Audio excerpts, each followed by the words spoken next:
King Minos of Crete once attempted to deceive the god of the sea. In retaliation, Poseidon cursed the king's wife to fall in love with a white bull, resulting in the birth of a violent, flesh-eating abomination.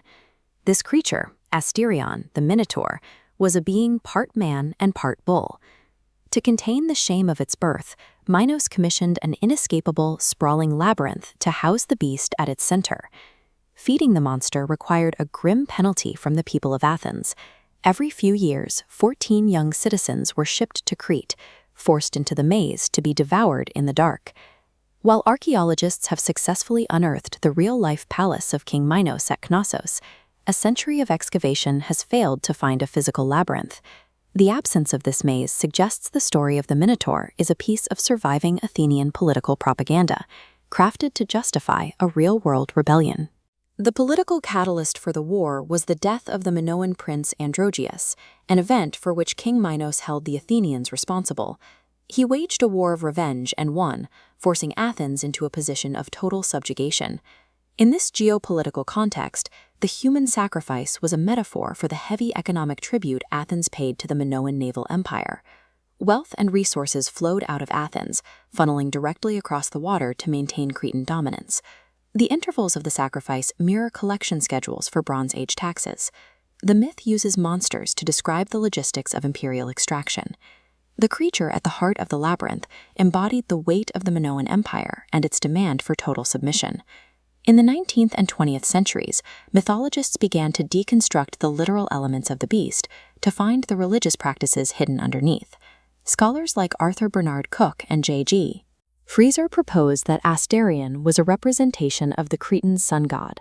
In Minoan religion, this deity was frequently worshipped in the form of a bull.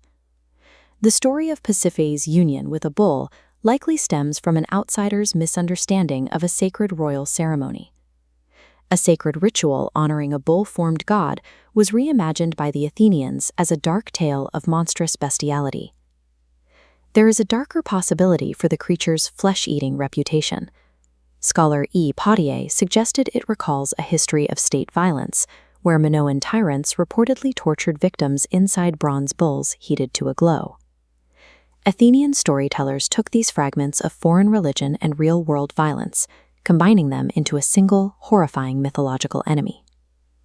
To end the cycle of tribute, Athens elevated the hero Theseus.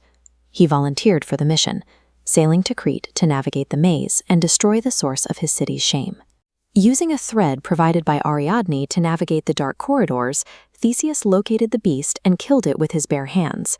This victory represents the historical moment Athens unilaterally severed its tributary relations with Crete. By killing the monster, Athens declared its independence from Minoan naval authority. The triumphant return of Theseus is the mythological equivalent of a successful revolution. As Athens rose to become the dominant cultural voice of ancient Greece, their version of the conflict became the definitive history of the region. This cultural victory flattened the image of the Minoan Empire. Crete was immortalized as a kingdom ruled by a cruel tyrant who hid a shameful abomination in his basement. Over the centuries, the creature was stripped of its political meaning. In Dante's Inferno, it became a symbol of raw, mindless violence, guarding the seventh circle of hell.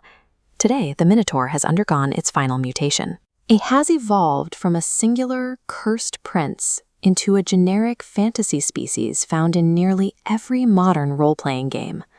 Modern literature eventually provided a different perspective, most notably in Jorge Luis Borges's 1947 story, The House of Asterion.